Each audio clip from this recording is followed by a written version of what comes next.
আপনি হয়তো ভেবেছিলেন চুপ থাকলেই সব সমস্যার সমাধান হয়ে যাবে। ভেবেছিলেন কোনো তর্কে না গিয়ে আপনি যখন একেবারে নীরব হয়ে যাবেন তখন সামনের মানুষটা নিজে থেকেই নিজের ভুল বুঝতে পারবে এবং আপনার সীমারেখা বা বাউন্ডারিকে সম্মান করবে। কিন্তু বাস্তবে কি হলো? আপনার এই চুপ থাকাকে তারা আপনার দুর্বলতা ভেবে নিল। মানুষ থামল তো বটেই না, বরং আপনার এই স্বভাবকে ব্যবহার করে আপনাকে আরও বেশি অবহেলা করতে শুরু করলো। আজ আমরা ঠিক এই বিষয়টি নিয়েই কথা বলবো। যখন আপনার সাধারণ নীরবতা কাজ করে না, তখন কিভাবে নিজের ভ্যালু বাড়াবেন এবং সেই পরিস্থিতিকে নিজের অনুকূলে আনবেন, তা নিয়ে আজ আমরা বিস্তারিত আলোচনা করব। আমরা অনেকেই মনে করি যে শুধু কথা না বললেই বোধহয় নীরবতার শক্তি বা পাওয়ার অফ সাইলেন্স কাজ করা শুরু করে দেয়, কিন্তু এই ধারণাটি সম্পূর্ণ ভুল। যদি আপনার চুপ থাকার মধ্যে কোনো আত্মবিশ্বাস না থাকে, তবে সেটি নিছকই একটি ফাঁকা নীরবতা, যা মানুষ খুব সহজেই এড়িয়ে যায়। শুধু চুপ থাকলেই অন্যেরা সব বুঝে যাবে, এই আশা করাটা বোকামি। বরং আপনার নীরবতাকে একটি সক্রিয় বা অ্যাক্টিভ হাতিয়ারে রূপান্তর করতে হবে। এর মানে হলো, আপনি যখন কথা বলছেন না, তখন আপনার চোখের দৃষ্টি, আপনার শরীরের ভঙ্গি বা বডি ল্যাঙ্গুয়েজ এবং আপনার আত্মবিশ্বাস এমন হতে হবে যা বিনা বাক্য ব্যয়ে বুঝিয়ে দেয় যে আপনি আর আগের মতো সব কিছু মুখ বুজে সহ্য করার মানুষ নন। আপনার ভেতরে একটি বড় পরিবর্তন এসেছে। ধরুন, আপনার পরিবারে বা বন্ধুদের আড্ডায় কেউ বারবার আপনার মতামতকে অবহেলা করছে বা আপনাকে নিয়ে এমন কোনো কথা বলছে যা আপনার পছন্দ নয়। আগে হয়তো আপনি মন খারাপ করে চুপ থাকতেন বা সেখান থেকে সরে যেতেন, কিন্তু এখন থেকে আপনার নীরবতা হবে একেবারে আলাদা। যখন আলোচনা চলবে, আপনি শান্ত থাকবেন ঠিকই, কিন্তু নিজের জায়গা থেকে একটুও নড়বেন না। যখন কথা বলার প্রয়োজন হবে, তখন অত্যন্ত আত্মবিশ্বাসের সাথে চোখের দিকে তাকিয়ে শান্ত স্বরে নিজের মত জানাবেন। কাউকে অপমান করার প্রয়োজন নেই, আবার নিজের জায়গা থেকেও একচুল সরে আসার দরকার নেই। আপনার এই শান্ত অথচ দৃঢ় উপস্থিতি সামনের মানুষগুলোকে অস্বস্তিতে ফেলে দেবে। তারা বুঝতে বাধ্য হবে যে কিছু একটা বদলে গেছে। বুদ্ধিমান মানুষেরা এভাবেই মানুষকে নিজের গুরুত্ব বোঝানোর উপায় হিসেবে নিজেদের নীরবতাকে ব্যবহার করেন। দ্বিতীয় যে বিষয়টি আপনাকে খেয়াল রাখতে হবে তা হলো নিজের সীমারেখা বা বাউন্ডারিকে আরও মজবুত করা। আপনার নীরবতা যদি কাজ না করে, তবে এর সহজ অর্থ হলো মানুষ ভাবছে আপনাকে যে কোনো সময় চাইলেই পাওয়া যায়। আপনার নিজস্ব কোনো গণ্ডি নেই। মানুষ কেবল তাকেই সম্মান করে যার নিজস্ব একটি স্পষ্ট বাউন্ডারি থাকে। যদি দেখেন আপনার চুপ থাকাকে কেউ পাত্তা দিচ্ছে না, তবে শুধু মুখে চুপ না থেকে কাজেও সেটা প্রমাণ করুন। উদাহরণ হিসেবে বলা যায়, অফিসে হয়তো আপনার কোনো সহকর্মী বারবার তার নিজের কাজের দায়িত্ব আপনার ঘাড়ে চাপিয়ে দেয় এবং আপনি তাকে সাহায্য করার পরও সে কোনো কৃতজ্ঞতা প্রকাশ করে না, উল্টো সে নিজেই সমস্ত কৃতিত্ব নিয়ে নেয়। এখন থেকে এই সাহায্য করা পুরোপুরি বন্ধ করে দিন। নিজের এনার্জি এবং সময়কে শুধু নিজের জন্য বাঁচিয়ে রাখুন। তাকে কেবল তখনই সাহায্য করুন যখন সেটা একান্তই আপনার কাজের অংশ হবে এবং যেখানে আপনার নিজের সম্মান বজায় থাকবে। এখানে কোনো রাগ দেখানোর দরকার নেই, কোনো অভিযোগ বা তর্ক করারও প্রয়োজন নেই। মানুষ যখন দেখবে আপনাকে আর আগের মতো কথায় কথায় পাওয়া যাচ্ছে না, আপনার সময় পেতে হলে তাদেরকেও পরিশ্রম করতে হচ্ছে, ঠিক তখনই তাদের মনে আপনার প্রতি একটা আলাদা সম্মান তৈরি হবে। আপনার নীরবতা এমন হতে হবে যা কোনো শব্দ উচ্চারণ না করেই বুঝিয়ে দেবে যে এখন আর আগের নিয়মে খেলা চলবে না, নিয়ম বদলে গেছে। তৃতীয় বিষয়টি অত্যন্ত গুরুত্বপূর্ণ। আমরা প্রায়শই একটা মস্ত বড় ভুল করে ফেলি। আমরা কথার মাধ্যমে, তর্কের মাধ্যমে মানুষকে বোঝাতে চাই যে আমরা তাদের জীবনে কতটা জরুরি, কিন্তু সত্যিটা হলো কথার মাধ্যমে কখনোই নিজের ভ্যালিউ বা গুরুত্ব বোঝানো যায় না, এটা অনুভব করাতে হয়। আর এই অনুভবটা তখনই তৈরি হয় যখন আপনার অনুপস্থিতি তাদের জীবনে একটা শূন্যতা তৈরি করে। ধরুন, আপনার এমন কোনো বন্ধু বা পরিচিত মানুষ আছে যে বারবার আপনাকে অবহেলা করছে, আপনার কথার কোনো দাম দিচ্ছে না। এবার তাকে কিছু না বলে নিজের উপস্থিতিটাই সেখান থেকে কমিয়ে দিন। প্রতিবার তাদের সাথে দেখা করার বা আড্ডা দেবার পরিকল্পনা করা থেকে নিজেকে সরিয়ে নিন। তাদের প্রত্যেকটি কথায় বা কাজে নিজেকে জড়াবেন না, বরং আপনার এই সময় এবং শক্তি এমন মানুষদের পেছনে দিন যারা সত্যি সত্যি আপনার কদর করে, আপনাকে সম্মান করে। ধীরে ধীরে আপনার এই অনুপস্থিতি তাদের বুঝিয়ে দেবে যে আপনাকে ছাড়া তাদের আড্ডায় বা জীবনে একটা বড় ঘাটতি তৈরি হচ্ছে। নিজেকে প্রমাণ করার এই বৃথা চেষ্টা করা আজই ছেড়ে দিন। যেখানে আপনার কদর নেই, সেখান থেকে নীরবে নিজের উপস্থিতি সরিয়ে নেওয়াই হলো স্টোইক মাইন্ডসেট।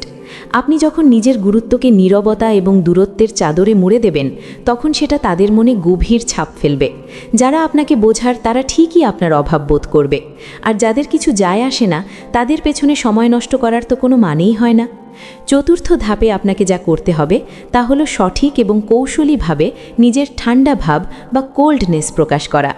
যখন দেখছেন সাধারণ নীরবতায় কোনো কাজ হচ্ছে না, তখন আপনার শক্তিকে আরেকটু নিখুঁতভাবে ব্যবহার করুন। এর মানে এই নয় যে আপনি পুরোপুরি গায়েব হয়ে যাবেন, বরং সঠিক সময়ে সঠিক জায়গায় সামান্য দূরত্ব বজায় রেখে চলুন। অনেক সময় কাউকে পুরোপুরি ইগনোর করলে সেটা খুব শিশুসুলভ মনে হতে পারে, কিন্তু আপনি যদি খুব স্বাভাবিক থেকে কোনো রিয়্যাক্ট না করে আপনার ঠান্ডা ভাব বজায় রাখেন, তবে সেটা অন্যের মনে চরম অস্বস্তি তৈরি করবে। ধরুন আপনার কোনো কাছের মানুষ আপনার আবেগকে বারবার সস্তা মনে করছে, তাহলে এখন থেকে তাদের প্রতিটি কথায় সাথে সাথে প্রতিক্রিয়া দেওয়া বন্ধ করুন।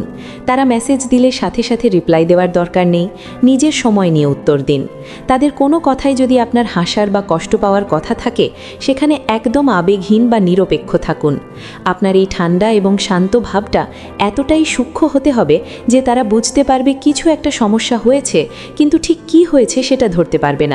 তারা ভাবতে বাধ্য হবে যে আপনি আর আগের মতো তাদের কথায় প্রভাবিত হচ্ছেন না। আপনি কোনো ঝগড়া করছেন না, কোনো কান্নাকাটি বা অভিযোগও করছেন না, শুধু নিজের আবেগটুকু তাদের কাছ থেকে সরিয়ে নিচ্ছেন। এই কৌশলটি আপনার ক্ষমতাকে নীরব থেকেও অনেক বেশি শক্তিশালীভাবে প্রকাশ করবে। পঞ্চম পয়েন্টটি আপনার পুরো জীবনকে বদলে দেওয়ার ক্ষমতা রাখে। নিজের জীবনকে, নিজের লক্ষ্যকে এতটাই বড় করে তুলুন যেন অন্যের অবহেলা আপনার কাছে একেবারেই তুচ্ছ মনে হয়। শুধু একটা জায়গায় বসে চুপ করে থাকলেই আপনার ভ্যালু বাড়বে না। যদি আপনার নীরবতা কাজ না করে, তবে বুঝে নিন এখন সময় এসেছে নিজেকে এমন এক উচ্চতায় নিয়ে যাওয়ার যেখান থেকে ওই অবহেলাকারী মানুষগুলো আপনাকে আর ছুঁতেও পারবে না। নিজের সম্পূর্ণ মনোযোগ নিজের ব্যক্তিগত উন্নতিতে লাগান। কেউ আপনাকে পাত্তা দিচ্ছে না, ঠিক আছে, সেই সময়টা নিজের কোনো নতুন স্কিল শেখার পেছনে দিন। নিজের স্বাস্থ্যের যত্ন নিন, জিমে যান, বই পড়ুন বা নতুন কোনো কাজ শুরু করুন। যখন আপনি নিজের স্বপ্ন এবং লক্ষ্যের প্রতি এতটা মগ্ন হয়ে পড়বেন, তখন আপনার এই নীরবতাই হয়ে উঠবে আপনার সবচেয়ে বড় শক্তি। আপনি যখন ভেতর থেকে বদলে যাবেন, আপনার সফলতা যখন কথা বলবে, তখন আপনার আলো এতটাই উজ্জ্বল হবে যে চাইলেও কেউ আপনাকে আর ইগনোর করতে পারবে না। আজ যে মানুষটা আপনাকে অবহেলা করছে, কাল সে আপনার এই আকাশ ছোঁয়া সাফল্য আর আত্মবিশ্বাস দেখে নিজের কাছেই নিজে ছোট হয়ে যাবে। আপনার নীরবতাকে আপনার পরিশ্রমের সাথে যুক্ত করুন, দেখবেন সেটা কতটা শক্তিশালী একটা জবাবে পরিণত হয়। সব শেষে 6 নম্বর বিষয়টি হলো ক্ষতিকর ইমোশনাল কানেকশন বা মানসিক সম্পর্কগুলোকে ইচ্ছে করে কমিয়ে আনা। অনেক সময় আমাদের নীরবতা কাজ করে না, কারণ আমরা মুখে চুপ থাকলেও ভেতর ভেতর ওই মানুষটার সাথেই মানসিকভাবে জড়িয়ে থাকি। হতে পারে সেটা কোনো পুরনো টান, কোনো অভ্যাস বা শুধু একটা আশা যে মানুষটা হয়তো একদিন বদলে যাবে। যদি সত্যি সত্যি আপনি নিজের অবস্থান বদলাতে চান, তবে সবার আগে এই আবেগের সুতোটাকে কাটতে হবে। যদি দেখেন কোনো পুরনো সঙ্গী বা পরিচিত কেউ আপনার ইমোশনের সুযোগ নিয়ে আপনাকে ব্যবহার করছে, তবে খুব ধীরে ধীরে তার সাথে সমস্ত রকম যোগাযোগ এবং কথাবার্তা কমিয়ে দিন। তার প্রতিটি কথায় আবেগপ্রবণ হয়ে পড়বেন না। পুরনো কোনো ভালো স্মৃতির কথা টেনে এনে নিজেকে দুর্বল করবেন না। কোনো রকম নাটকীয়তা ছাড়া, কোনো অভিযোগ ছাড়া শুধু নিজের মানসিক শান্তিটাকে সবার ওপরে রাখুন। আপনি যখন এই আবেগের সংযোগগুলো কেটে দিয়ে নিজেকে সম্পূর্ণ শান্ত করে নিতে পারবেন, তখনই আপনার নীরবতা তার আসল রূপ পাবে। আপনার এই শান্তভাবে সরে যাওয়াই হবে তাদের জন্য সবচেয়ে বড় শিক্ষা। এতক্ষণে নিশ্চয়ই আপনি বুঝতে পেরেছেন যে নীরবতা এমনি এমনি কাজ করে না। এর পেছনে থাকতে হয় গভীর কৌশল এবং প্রবল মানসিক শক্তি। শুধু কথা না বলাটাই যথেষ্ট নয়, আপনার নীরবতাকে এমনভাবে উপস্থাপন করতে হবে যেন সেটা হাজারটা কথার চেয়েও বেশি কিছু বলে দেয়। নিজের সীমারেখা ঠিক করুন, নিজের উন্নতিতে ফোকাস করুন এবং যেখানে সম্মান নেই সেখান থেকে নিজেকে শান্তভাবে সরিয়ে নিন। এরপরেও যদি কেউ আপনাকে না বোঝে, তবে তাকে নিয়ে দুশ্চিন্তা করা বাদ দিন। পৃথিবীতে আমরা অন্যকে পাল্টানোর জন্য আসিনি, আমরা এসেছি নিজেদেরকে সেরা রূপ দেওয়ার জন্য।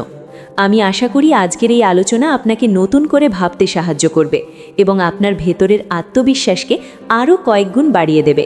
যদি এই কথাগুলো আপনার জীবনের সাথে মিলে যায় এবং আপনার মনে হয় যে কথাগুলো আপনার কাজে লাগবে, তবে ভিডিওটিতে একটি লাইক দিতে ভুলবেন না। আপনার একটি লাইক এই ভিডিওটিকে আরও অনেক মানুষের কাছে পৌঁছাতে সাহায্য করবে, যাদের হয়তো এই কথাগুলো শোনা খুব প্রয়োজন। আর আপনি যদি এমনই জীবন বদলানো, বাস্তবমুখী এবং মোটিভেশনাল বিষয়ের সাথে যুক্ত থাকতে চান, তবে চ্যানেলটি সাবস্ক্রাইব করে আমাদের এই যাত্রায় সঙ্গী হন। আপনার মতামত আমাদের কাছে খুবই গুরুত্বপূর্ণ, তাই চাইলে কমেন্ট করে আপনার জীবনের কোনো অভিজ্ঞতা আমাদের সাথে শেয়ার করতে পারেন। খুব তাড়াতাড়ি দেখা হচ্ছে নতুন কোনো বিষয় নিয়ে, ঠিক এমনই কোনো আড্ডায়। ততক্ষণ পর্যন্ত নিজের যত্ন নিন, ভালো থাকুন এবং নিজের স্বপ্নের দিকে এগিয়ে যান। অনেক ধন্যবাদ।